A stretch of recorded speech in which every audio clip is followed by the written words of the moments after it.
नवासा जाको नाना को खंगना सिखाया जाता है ಅಲ್ಲ ಸ್ವಲ್ಪ ಇತಿಮಿತಿ ಇರಲಿ. ಮತ್ತೆ ಹೇಳ್ಬೇಕಾದ್ರೆ ತಪ್ಪು ಮಾಹಿತಿಗಳು.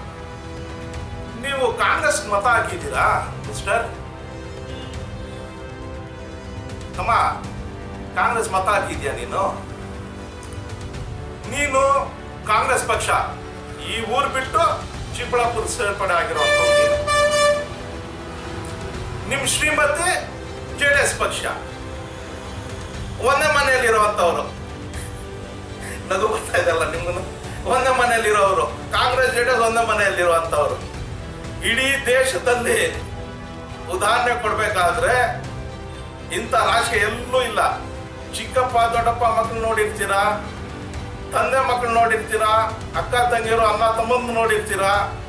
ಗಂಡ ಹೆಂಡತಿ ಬೇರೆ ಬೇರೆ ಪಕ್ಷ ಒಂದು ಮನೆಯಲ್ಲಿ. ನಿಜವಾಗ್ಲೂ ಇದೇ ಒಂದು ಉದಾಹರಣೆ, ದೊಡ್ಡ ಉದಾಹರಣೆ. ನಾನಾದ್ರೂ ನೇರವಾಗಿ ಮಾಡಿದ್ದೀನಿ ರಾಜಕೀಯ ತಮ್ಮ, ನಾನು ನೇರವಾಗಿ ಮಾಡಿದ್ದೀನಿ ರಾಜಕೀಯ, ಹೆಸರು ಹೇಳಕ್ ಹೋಗಲ್ಲ. ಇವತ್ತು ಟಿಪ್ಪು ಸುಲ್ತಾನ್ಗೆ ಬೆನ್ನಿಗೆ ಚೂರಿ ಹಾಕಿರುವಂತವ್ರು, ಅವ್ರ ಹೆಸರೇನು?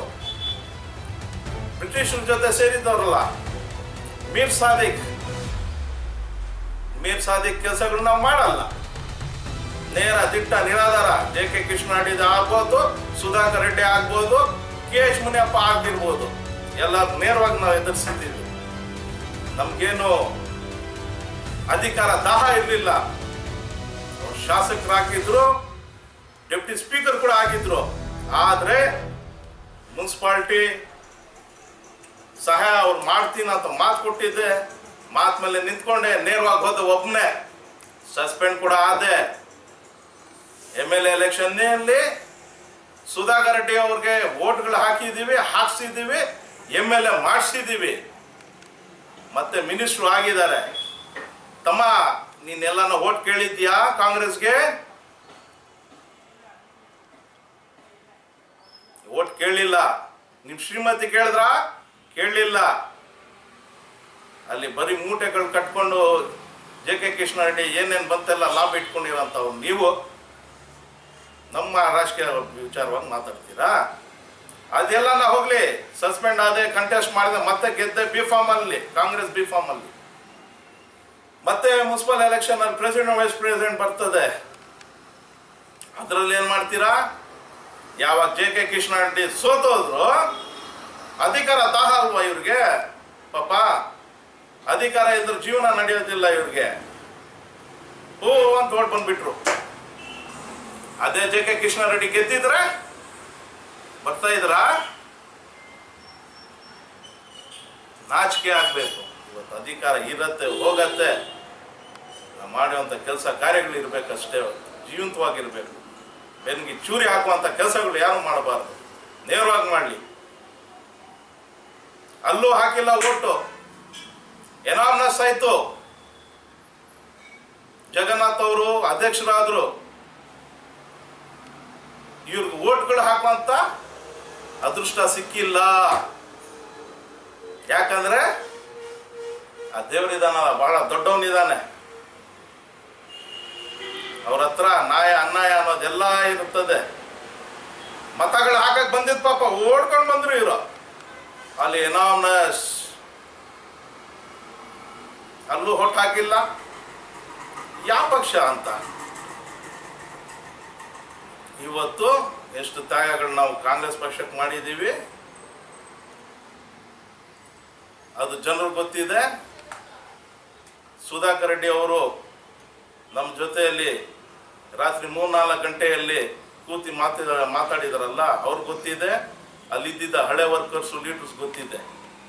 ಮೊನ್ನೆ ಬಂದ್ಬಿಟ್ಟು ಪಕ್ಷದಲ್ಲಿ ಶಕ್ತಿ ಇದ್ದಿದ್ರೆ ಶ್ರೀಮತಿಯಿಂದ ರಾಜೀನಾಮೆ ಕೊಡಿಸ್ಬೇಕಾಗಿತ್ತು, ಕೊಡ್ಸಿಲ್ಲ. ಅಧಿಕಾರ ದಾಹ.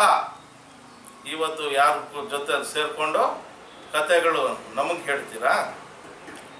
ಯಾಮಾರಿಸ್ತಾರೆ, ಎಲ್ಲ ಹೇಳ್ತಾರೆ. ಪಾಪ ಮೂನ್ ಸ್ಟಾರ್ ಘೋಷ್ ಏನ್ ಟ್ರ್ಯಾಕ್ಟರ್ ಮಜಾರ್ ಶೋರೂಮ್ ಮನೆಯಿಂದ ಮೂನ್ ಸ್ಟಾರ್ ಘೋಷ್ ಮನೆವರೆಗೂ ರಸ್ತೆ ಹಾಕಿದ್ದಾರೆ, CC road without U G D ಬರಕಲ್ಲಿ ಸೆಂಟ್ರಲ್ಲಿ ಕಾಲುವೆ ಇದೆ, ಹಾಕ್ಬಿಟ್ಟಿದ್ದಾರೆ ಅವ್ರ ರೋಡು. ಅಧಿಕಾರಿಗಳು ಏನು ನೋಡಿದಾರೋ ಏನು ಹೋಗಿದಾರೋ ಗೊತ್ತಿಲ್ಲ. ನಾನು ಗಿಫ್ಟ್ ಅಂತ ಹೇಳಿದ್ದೀನಿ, ಅದ್ರ ಬಗ್ಗೆ ಪಾಪ ಮರ್ತೋಗ್ಬಿಟ್ಟಿದೆ. ಯಾಕಂದ್ರೆ ರಿಟರ್ನ್ ಗಿಫ್ಟ್ ಕೊಟ್ಟಿದ್ದಾರೆ, ಮುನ್ಸ್ಟಾರ್ ಗೌಸ್ ಇವ್ರಿಗೆ ರಿಟರ್ನ್ ಗಿಫ್ಟ್ ಕೊಟ್ಟಿದ್ದಾರೆ. ಯಾರಿಗೆ ಅಂತ ಹೇಳಲ್ಲ, ಕೊಟ್ಟಿದ್ದಾರೆ ಇವ್ರಿಗೆ 12 ಲಕ್ಷ ಕೊಟ್ಟಿದ್ದಾರಂತೆ ರಿಟರ್ನ್ ಗಿಫ್ಟ್ ಮೂನ್ಸ್ಟಾರ್ ಗೌಸ್. ಅದು ಹೇಳ್ಬೇಕಾಗಿತ್ತಲ್ಲ.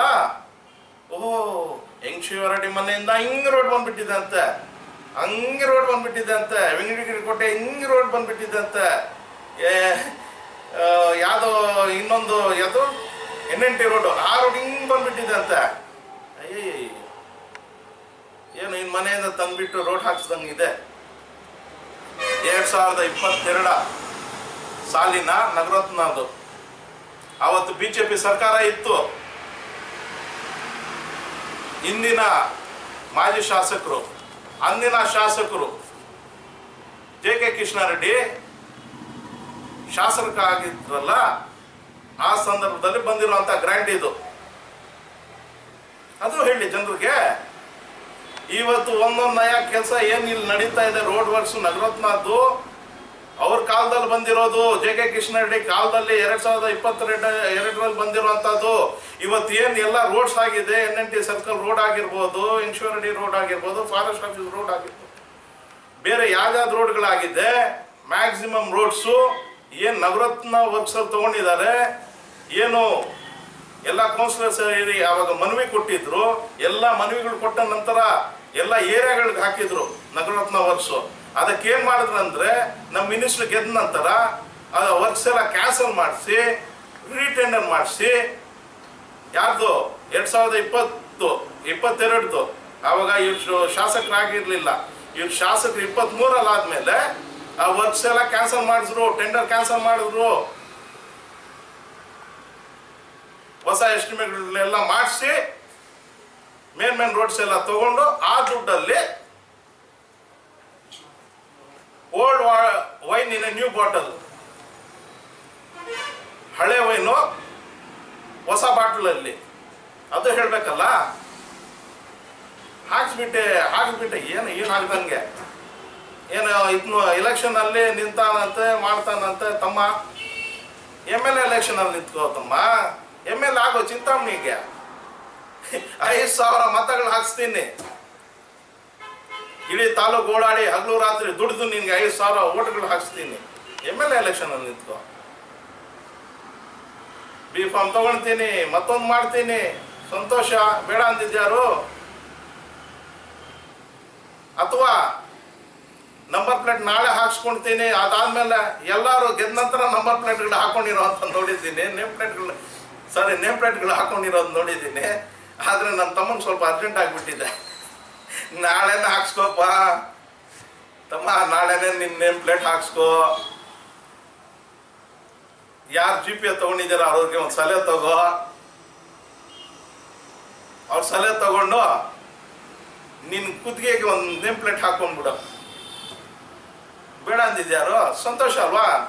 ನನ್ನ ತಮ್ಮ ಮೊನ್ನೆ ಪಾಪ ಒಬ್ರು ಹತಾಶರಾಗಿ ಮಾತಾಡಿದ್ದಾರೆ. ನಮ್ಮ ಕಮಿಷನರ್ ಆದ ಚಲಪತಿ ಅವರು ತಪ್ಪು ಮಾಹಿತಿ ಕೊಡ್ತಾ ಇದ್ದಾರೆ ಜನರಿಗೆ ಅಂತ ನಾನು ವಾದ ಮಾಡಿದ್ದೆ. ಒಬ್ರು ಮಾಜಿ ಸದಸ್ಯರು ಅಂತ ಹೇಳ್ತಾ ಇದ್ದಾರೆ, ಅವರು ಹಾಲಿ ಯಾವಾಗ ಆಗಿದ್ರು ಅವರು ಮಾಜಿ ಆಗಕ್ಕಂತ ಕೇಳಿದ್ದೆ. ಅವ್ರ ಪರವಾಗಿ ಒಬ್ರು, ಅವ್ರ ಹೆಸರು ಹೇಳಕ್ ನನಗೆ ಇಷ್ಟ ಇಲ್ಲ, GP ತಗೊಂಡು ಮಾತಾಡ್ತಾರೆ. ಪಾಪ ಅವ್ರು ಮಾತಾಡಿರೋದು ತಪ್ಪು, ಬೈಫ್ಲೋ ಏನೋ ಬಂದ್ಬಿಟ್ಟಿದೆ ಅದು ಅಂತ. ಇದು ಯಾವ ರೀತಿ ರಾಜಕೀಯ ನಮ್ಮ ಚಿಂತಾಮಣಿಯಲ್ಲಿ ನಡೀತಾ ಇದೆ ಅಂತ ನಾನು ಅರ್ಥ ಆಗ್ತಾ ಇಲ್ಲ. ಒಬ್ರು ತಮ್ಮ TRPಗಳು ಜಾಸ್ತಿ ಮಾಡ್ಕೊಳಕ್ಕೆ ಮಾತಾಡೋವಂಥದ್ದು, ಮತ್ತೊಬ್ರು ಇನ್ನೊಂದು ರೀತಿಯಲ್ಲಿ ಮಾತಾಡುವಂಥದ್ದು. ಏನೇ ಇರಲಿ, ಒಬ್ಬರ ಬಗ್ಗೆ ಮಾತಾಡಬೇಕಾದ್ರೆ ಕನಿಷ್ಠ ಜ್ಞಾನ ಆದರೂ ಇರಬೇಕು. ವಿದ್ಯಾಭ್ಯಾಸ ಕೊರತೆ ಹಾಗೂ ಕನಿಷ್ಠ ಜ್ಞಾನ ಮತ್ತು ಎಕ್ಸ್ಪೀರಿಯನ್ಸು, ಈ ಮೂರನ್ನ ಕೊರತೆ ಇದೆ ಇವ್ರಿಗೆ. ಯಾಕಂದರೆ ಪಾಪ ರಾಜಕೀಯದಲ್ಲಿ ಇನ್ನು ಇವ್ರು ಬೇಬಿ ಸಿಟ್ಟಿಂಗಲ್ಲಿ ಇದ್ದಾರೆ. ಪ್ರೀ ನರ್ಸರಿ ರಾಜಕೀಯ ತಿಳ್ಕೋಬೇಕಾದ್ರೆ ಬಹಳಷ್ಟು ಕಲಿಬೇಕಾಗಿದೆ. ಇವ್ರ ಹಿನ್ನೆಲೆ ಅದನ್ನು ಈ ತಾಲೂಕಲ್ಲಿ ಇವ್ರ ಫ್ಯಾಮಿಲಿದು ವೋಟರ್ ಲಿಸ್ಟಲ್ಲಿ ಯಾವಾಗ ಸೇರ್ಪಡೆ ಆಯಿತು, ಇವರು ಯಾವಾಗ ಬಂದರು, ಯಾವ ಊರಿದ್ದು ಇವ್ರದ್ದು, ಮತ್ತೀಗೀತಿ ಏನು ಇಲ್ಲದೆ ಏನೋ ಮಾತಾಡಬೇಕು TRPಗೋಸ್ಕರ ಅಂತ ಮಾತಾಡೋದಲ್ಲ. ಏನು ಗೊತ್ತು ಇವ್ರಿಗೆ? ಇವರು ಬಂದ ಮೇಲೆ ಇಲ್ಲಿ ಏನು ನಮ್ಮ ಸಹಪಾಠಿಯಾದ ಮಾಜಿ ನಗರಸಭೆ ಸದಸ್ಯರಾದ ಮುರಳಿ ಅವರು ಗುರುಗಳಾದರು. ಇವ್ರಿಗೆ ಮೊದಲು ಮಾತಾಡಿದಾರಲ್ಲ ಅವರು ಬಂದು ABVPಯಲ್ಲಿದ್ದರು. ತದನಂತರ BJPಯಲ್ಲಿ ಬಂದರು. ಅದಾದ ಮೇಲೆ ಸುತ್ತಾಡ್ಕೊಂಡು ಕಾಂಗ್ರೆಸ್ಸಲ್ಲಿ ಬಂದರು, ಅದು ಆಸ್ ಎ ವರ್ಕರ್. ಅದಾದ ಮೇಲೆ 2018ರಲ್ಲಿ JDS ಅಲ್ಲಿ ಕರೆಸಿದ್ರು. ಏನೋ ಒಳ್ಳೆ ಹುಡುಗ, ಏನು ಅವಕಾಶಗಳು ಕೊಡೋಣ ಅಂತ ಕರೆಸ್ಬಿಟ್ಟು ಕೆಲವರೆಲ್ಲ JDS ಪಕ್ಷದಲ್ಲಿ ಸೇರಿದ್ರು. ಈತನಿಗೆ ನಾಯಕನ ಮಾಡಿರೋದು JK ಕೃಷ್ಣಾರೆಡ್ಡಿ ಅವರು. ಇವರು ಶ್ರೀಮತಿ ಇದಾರಲ್ಲ, ಅವ್ರಿಗೂ ಕೂಡ B.Pharm ಕೊಡಿಸಿದ್ದು ನಾನು ಮತ್ತು ಅವ್ರ ಸ್ನೇಹಿತರು. ಅದೆಲ್ಲ ಗಮನದಲ್ಲಿರಲಿ. ಮೊದಲು ಅವ್ರ ತಾಯಿಗೆ ಬೇಕಂದ್ರು, ಬರೀ ತಾಯಿ ಹೆಸರು ಅಷ್ಟೇ. ತದನಂತರ ಏನಾಯ್ತು, ಹಾಗೆ ಚೇಂಜ್ ಮಾಡಿ JK ಕೃಷ್ಣಾರೆಡ್ಡಿ ಅವರು ಹೇಳಿದ್ದಾರೆ, ಡಿಗ್ರಿ ಮಾಡಿರ್ಬೇಕಂತೆ, ತಮಗೆ B.Pharm ಕೊಡೋಕ್ಕಾಗಲ್ಲ ಅಂತೆ, ನೀನು ಬೇಡಮ್ಮ, ಈ ಥರ ಅವ್ರ ಶ್ರೀಮತಿ ಆಗ್ತಾರಂತೆ ಅಂತ ಹೇಳಿಬಿಟ್ಟು ಅವ್ರ ಶ್ರೀಮತಿಗೆ ಪಾಪ ತಗೊಳ್ತಾರೆ B.Pharm. ಬಂದು ಕೇಳ್ಕೊಳ್ತಾರೆ ಅರ್ಧರಾತ್ರಿಯಲ್ಲಿ, ನೀನೇನೋ ಮನ್ಸು ಮಾಡಿದ್ರೆ JK ಕೃಷ್ಣಾರೆಡ್ಡಿ ಅವ್ರು ಹೇಳಿದ್ರೆ ನನಗೆ B.Pharm ಸಿಗತ್ತೆ, ಇಲ್ದಿದ್ರೆ ಇಲ್ಲ, ನನ್ನ ರಾಜಕೀಯ ಭವಿಷ್ಯ ನಿನ್ನ ಕೈಯಲ್ಲಿದೆ, ನನಗೇನಾರ ಮಾಡಿ ನೀನು ಕೊಡಿಸ್ಲೇಬೇಕು ಅಂತ ಬಂದು ಕೇಳ್ಕೊಳ್ತಾನೆ. ಇವತ್ತು ಅಣ್ಣ ಅಂತ ಇದ್ದಾನೆ, ನಾನು ಕೂಡ ತಮ್ಮ ಅಂತೀನಿ. ತಮ್ಮ, ನೀನು ಬೆಳಿಬೇಕು ರಾಜಕೀಯದಲ್ಲಿ ಅಂತ ಬಹಳಷ್ಟು ಸಹಾಯಗಳು ಮಾಡಿದ್ದೀನಿ. ಇದೇ ಅಲ್ಲೂ ಮಹಬೂಬ್ ನಗರ್ ಅಲ್ಲೂಗೆ ರಾತ್ರಿ 3 ಗಂಟೆವರೆಗೂ ನಾನು ಮತ್ತು ಅವ್ರ ಸ್ನೇಹಿತರು ಹೋಗ್ಬಿಟ್ಟು ಕೂತ್ಕೊಂಡು ಅವ್ರ ಮನೆಯಲ್ಲಿ ಕೇಳಿಕೊಂಡು, ಕೊಳ್ಳೇಬೇಕು, ನೀನು ಬಿಡಲೇಬೇಕು ಆ ಸ್ಥಾನ ಅಂತ ಹೇಳಿದ್ರೆ ನಾನು ಯಾವುದೇ ಕಾರಣ ಬಿಡಲ್ಲ ಅಂತ ಹೇಳಿದ್ರು ಅಳ್ಳು. ಆದರೆ ನಾವೆಲ್ಲ ರಿಕ್ವೆಸ್ಟ್ ಮಾಡಿದ್ಮೇಲೆ ರಾತ್ರಿ ಬೆಳಗಿನ ಜಾವ 4 ಗಂಟೆ ಆಯಿತು, ಒಪ್ಕೊಂಡ್ರು. ಆಯಿತು ಬಿಡಿ, ನಾನು ಬಿಟ್ಕೊಟ್ಬಿಡ್ತೀನಿ ಒಂದು ಸೀಟು, ನೀವು JK ಕೃಷ್ಣಾರೆಡ್ಡಿ ಮಾತಾಡ್ಕೊಳ್ಳಿ ಅಂತ. ಬೆಳಗ್ಗೆ ಆಯಿತು. ಬೆಳಗ್ಗೆ ನಾನು ಹೋದ ತಕ್ಷಣವೇ JK ಕೃಷ್ಣಾರೆಡ್ಡಿ ಅಣ್ಣ ಅವರು ಒಂದು ಮಾತು ಹೇಳಿದ್ರು. ಇವತ್ತು ಅದು ನಿಜವಾಗ ಆಯಿತು. ಅವ್ರ ಪಕ್ಕದಲ್ಲಿ ಕರೆಸ್ಬಿಟ್ಟು ಹೇಳಿದ್ರು ನನಗೆ, ಯಾವುದೇ ಕಾರಣಕ್ಕೆ ದಯವಿಟ್ಟು ಕೊಡಿಸ್ಬೇಡ್ರಿ, ಮನುಷ್ಯ ಸರಿ ಇಲ್ಲ, ಇನ್ನು ಮನಸ್ಸು ಸರಿ ಇಲ್ಲ, ಅವ್ನು ಕೊಡಬಾರ್ದಂತೇನಿಲ್ಲ, ಆದರೆ ಮನುಷ್ಯ ಸರಿ ಇಲ್ಲ, ದಯವಿಟ್ಟು ಯೋಚನೆ ಮಾಡಿ ಅಂತ ಅವತ್ತು ಬಹಳಷ್ಟು ಹೇಳಿದ್ರು. ಇನ್ನೂ ಬಹಳಷ್ಟು ಹೇಳಿದ್ರು. ಆದರೆ ನಾನು ಒಂದೇ ಒಂದು ವಾದ, ನೀವು ಮಾತು ಕೊಟ್ಟಿದ್ರು ನನಗೆ, ಅಲ್ಲೂ ಅವ್ರು ಒಪ್ಕೊಂಡ್ರೆ ಸಾಕು, ನಾನು ಆ ಸೀಟ್ ಬಿಟ್ಕೊಟ್ಬಿಡ್ತೀವಿ ಅಂತ ಹೇಳಿದ್ರು. ಲಾಸ್ಟಲ್ಲಿ ರಾಜಕೀಯ ಭವಿಷ್ಯಕ್ಕಾಗಿ ಆತನಿಗೆ B.Pharm ಕೊಡಿಸಿದ್ರಲ್ಲಿ ಪಾತ್ರ, ಅತಿ ಹೆಚ್ಚು ಪಾತ್ರ ನಂದಿತ್ತು. ಅದರಿಂದ ಇವತ್ತು ರಾಜಕೀಯದಲ್ಲಿ ಗುರ್ತಿಸ್ಕೊಂಡಿದ್ದಾರೆ. ಯಾವುದೋ ಊರವರು ಯಾವತ್ತೋ ಬಂದು ಇಲ್ಲಿ ಸೇರ್ಕೊಂಡಿರೋದು, ರಾಜಕೀಯದಲ್ಲಿ ಇನ್ನು ಬೇಬಿ ಸಿಟ್ಟಿಂಗಲ್ಲಿ ಇರೋದು, ತಮ್ಮ ಹೋಗ್ಬಿಟ್ಟು ಅಣ್ಣನಿಗೆ ಬುದ್ಧಿ ಹೇಳೋದು. ನವಾಜ್ ಸಂತೋಷ, ICU ಹಾಸ್ಪಿಟ್ಲ್ ಇದೆ, ಸ್ಟಾಫ್ ಇಲ್ಲ, ನರ್ಸಸ್ ಇಲ್ಲ, ಏನು ಮಾಡೋದು? ಮೊನ್ನೆ ನೀವು ನೋಡಿದ್ದೀರಾ ಒಂದು ಘಟನೆ ಆಗಿರೋದು. ಡಾಕ್ಟರ್ಸ್ ಇಲ್ಲ, ತಾಯಿ ಕೂಡ ತೀರ್ಕೊಂಡ್ರು, ಆ ಮಗುದು ಕೂಡ ತೀರ್ಕೊಂಡ್ರು. ದೊಡ್ಡದಾಗಿ ಕಟ್ಬಿಟ್ಟು ಏನು ಮಾಡೋದು? ಅದಕ್ಕೆ ಬೇಕಾಗಿಲ್ಲ ಎಲ್ಲ ಸವಲತ್ತುಗಳು ಬೇಕಲ್ಲ, ಮೊದಲನೇದಾಗಿ ಸ್ಟಾಫ್ ಬೇಕಲ್ಲ. ಅದಿದ್ದರೆ ಹೇಗೆ? ಇವೆಲ್ಲ ಸ್ವಲ್ಪ ಯೋಚನೆ ಮಾಡಬೇಕಾಗಿರತ್ತೆ. ಕಾಲೇಜ್ ಕಟ್ತಾ ಇದ್ದಾರೆ, ಇನ್ನೊಂದು ಮತ್ತೊಂದು ಏನದು ಪಾಲಿಟೆಕ್ನಿಕ್ಕು, ITI. ರೇ ಸ್ವಾಮಿ, ತಮ್ಮ ಕೇಳಿಸ್ಕೊ, ಇವೆಲ್ಲ ಕಿವಿಗಳಲ್ಲಿ ಬೇರೆಯವ್ರಿಗೆ ಕೂಗು, ನಮ್ಮಂಥವ್ರಿಗಲ್ಲ, ಗುರುಗಳಿಗೆ ಬಿಟ್ಟಿಲ್ಲ. ಅಗ್ರಾರ್ ಮುಳ್ಳಿ ಅವರು, ಅದು ಇನ್ನೊಂದು ಎಪಿಸೋಡಲ್ಲಿ ಹೇಳ್ತೀನಿ. ಅಗ್ರಾರ್ ಮುಳ್ಳಿ ಅವರು ಪಾಪ ಇವ್ರ ಗುರು, ಅವ್ರಿಗೆ ಈಗ ಬಿಡಲಿಲ್ಲ ಇದನ್ನ. ಕಿವಿಗಳಲ್ಲಿ ಇಟ್ಬಿಡ್ರಿ, ಎಲ್ಲ ಕಟ್ಟಿರೋದು ನಿಜ, ಸಂತೋಷ ನಮಗೂ. ಪೆನ್ನು ನಂದೆ, ಪೇಪರು ನಂದೆ, ಕೈಯು ನಂದೆ. ಅಂದರೆ ಡಾಕ್ಟರ್ MC ಸುಧಾಕರ್ ರೆಡ್ಡಿ ಅವರು ಉನ್ನತ ಶಿಕ್ಷಣ ಸಚಿವರಾಗಿದ್ದಾರೆ. ಕಂಪ್ಲೀಟ್ ಅವ್ರದೇ ಇಲಾಖೆ. 1,000 ಕೋಟಿ ಮಾಡೋದು ಬೇಡ ಅನ್ನೋರು ಯಾರಪ್ಪ? ಅವ್ರ ಕೈಯಲ್ಲೇ ಇರೋದೆಲ್ಲ. ಅಷ್ಟು ಮಾಡದೇ ಇದ್ರೆ ಹೇಗೆ? ಕಾಲೇಜು ಕಟ್ಟಲಿ, ಇನ್ನೊಂದು ಕಟ್ಟಲಿ, ಮತ್ತೊಂದು ಕಟ್ಟಲಿ, ಅವರು ಡಿಪಾರ್ಟ್ಮೆಂಟಲ್ಲಿ ಏನೇನು ಅವ್ರ ಇಲಾಖೆಯಿಂದ ಬರುತ್ತೋ ಎಲ್ಲ ಮಾಡಲಿ. ಬೇರೆ ಇಲಾಖೆಗಳಿಂದ ತಗೊಂಡು ಬಂದು ಏನನ್ನ ಎಂಟೈರ್ ನಮ್ಮ ತಾಲೂಕಲ್ಲಿ ಏನು ಹಳ್ಳಿಗಳಲ್ಲಿರೋ ರೋಡ್ಸ್ ಎಲ್ಲ ಹಾಕಿಸ್ಬಿಟ್ಟಿದ್ದಾರಾ, ಅಥವಾ ನಮ್ಮ ಟೌನ್ಗಳಲ್ಲೆಲ್ಲ ಹಾಕಿಸ್ಬಿಟ್ಟಿದ್ದಾರಾ? ಇಲ್ವಲ್ಲ. ಈಗ ನಾನು ಹೇಳಿದೆ, ನಮ್ಮ KG ಮೊಹಲ್ಲಾದಲ್ಲಿ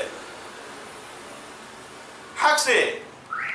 ನಾನು ಮಿನಿಸ್ಟರ್ ಸಾಹೇಬ್ರಿಗೆ ಹೇಳಕ್ಕೆ ಇಷ್ಟಪಡ್ತೀನಿ. ನಾನು ಒಂದು 50 ಕೋಟಿ ನೀವು ತರ್ತೀರೋ, ಇನ್ನೊಂದು ಡಿಪಾರ್ಟ್ಮೆಂಟಿಂದ ತರಿಸ್ತೀರೋ, ಏನು ಮಾಡ್ತೀರೋ, ಒಂದು 50 ಕೋಟಿ ತಂದು ನಮ್ಮ ಎಂಟೈರ್ KG ಏರಿಯಾ ಏನಿದೆ, ಇವತ್ತು ಮೋರಿಗಳಿಲ್ಲ, ರೋಡ್ಗಳಿಲ್ಲ, ಕಂಬಗಳಿಲ್ಲ, ಲೈಟ್ಗಳಿಲ್ಲ, UGDಗಳಿಲ್ಲ, ಡೆವಲಪ್ ಮಾಡಿ.